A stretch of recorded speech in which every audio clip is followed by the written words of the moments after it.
देखिए, हम Hindi short hand के पार्ट 1 में बता चुके हैं आपको कि क वर्ग कैसे बनेगा, च वर्ग कैसे बनेगा, ट वर्ग कैसे बनना है और प वर्ग कैसे बनता है। ठीक है, त वर्ग का भी हम बता ही चुके हैं कि त वर्ग कैसे बनेगा, म कैसे बनेगा, न कैसे बनेगा, ल कैसे बनेगा, र कैसे बनेगा, स कैसे बनेगा और ये दूसरा सा है स कैसे बनेगा। ठीक है, अभी हम क्या है कि आपको दोबारा से इसलिए बता रहे हैं इस पार्ट 2 में कि आप इसको याद कैसे रख सकते हैं, है ना। बहुत सरल तरीका है याद रखने के लिए, इसमें करना कुछ नहीं है। आप इस वाले डायग्राम को देख रहे हैं, देखिए क जो है एक सीधी सरल रेखा है, जो एरो बना के दिखा रही हूँ मैं, जो सिर्फ ऐसे ही लिखा जाएगा हमेशा।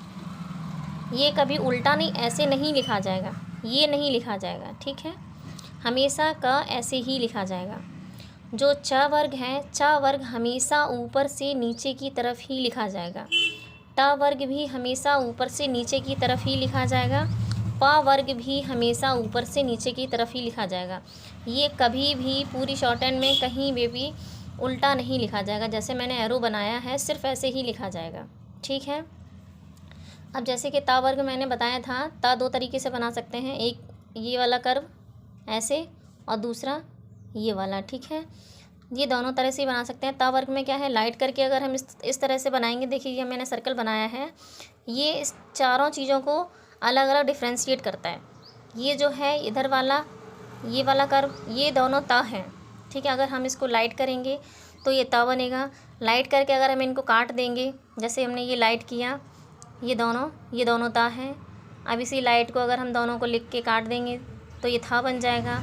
अब इसी कर्व को ऐसे डार्क बनाएंगे तो द बनेगा, और इसी को बनाते हुए अगर हम बीच में से काट देंगे तो ये द बन जाएगा। इसमें कोई भी ऐसी गलती हो ही नहीं पाएगी अगर आप इसको अच्छे तरह से ध्यान से देख लेंगे तो। ठीक है, माँ हमेशा ये जो बना हुआ है इस तरह से ही बनेगा, ना हमेशा ऐसे ही बनेगा। हाँ, मैंने बताया था कि जैसे ये माँ है, माँ को आप दो तरह से, जैसे ये बने इधर से ये वाला, ये आप इस तरह से लिखते हैं, और माँ को अगर ना बना के अगर बीच में से काट देते हैं तो माँ बन जाएगा। माँ को भी दो तरह से लिख सकते हैं, ये मैं बता चुकी हूँ आपको पहले। और ना को ऐसे बनाते हैं, और माँ बनाकर अगर हम इसको बीच से काट देंगे तो ये ना भी बन जाएगा। ठीक है, अब आता है हमारा ये वाला सर्कल। देखिए, इस वाले सर्कल को हमने 4 भाग में बांट लिया है। तो 4 भाग में ये जो पहला भाग है, ये हमारा ला है। ला को हम क्या है, इस तरह से ऊपर से नीचे और नीचे से ऊपर दोनों तरह से लिख सकते हैं, बता चुकी हूँ मैं आपको। ये केवल मैं सर्कल बना के आपको डायग्राम बना के सिर्फ इसलिए दिखा रही हूँ ताकि आप इसको याद रख सकें। अगर आप मान के चलिए कोई भूल रहे हैं तो आपको याद आ जाएगा कि हाँ, मैंने सर्कल बनाया था, उसको 4 भाग में बांटा, तो ये हिस्सा हमारा ला का है, ये हिस्सा हमारा रा का है, और बाकी के 2 नीचे के सा हैं। ठीक है, रा हमेशा ऊपर से, ये जो हिस्सा आ रहा है आप देख रहे हैं, ये हमेशा रा ऊपर से नीचे वाला है। ये हमेशा ये वाला जो कर्व में है ये ऐसे ही बनेगा। ठीक है, अब ये हमारा है सा है।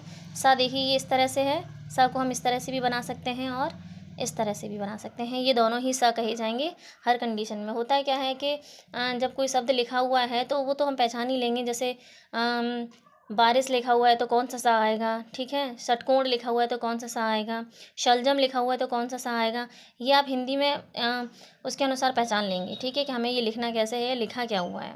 ठीक है, अभी आता है ड़। ड़ को क्या है, बहुत जगह न के रूप में बोला जाता है, जैसे कि करण, करन, ऐसे है ना। तो ड़ को भी हम ना से ही लिखते हैं, इसलिए उसमें मैंने पार्ट 1 में बताया नहीं था आपको। यहाँ पर ये एक डायग्राम और बनाया है जो कि च और रा में डिफ्रेंशिएट करता है। ठीक है, देखिए ये हमारा च है और ये रा है। र का झुकाव इस लाइन से पास में है और र का दूर है। आपको हमेशा इस चीज़ का ध्यान रखना है कि र जो है लाइन के पास में है और च लाइन से काफ़ी दूर है। ठीक है, तो कभी भी आप इस पर वो नहीं करेंगे कि नहीं कैसे हम डिफ्रेंशिएट करें इसमें कि र कितना ऊंचा जाएगा या च कितना ऊंचा जाएगा। और र हमेशा ऊपर जाने वाला इस तरह से ही जाएगा, नीचे से ऊपर ही जाएगा, और च हमेशा ऊपर से नीचे की तरफ आएगा। ठीक है, याद रखिएगा। Okay, thank you.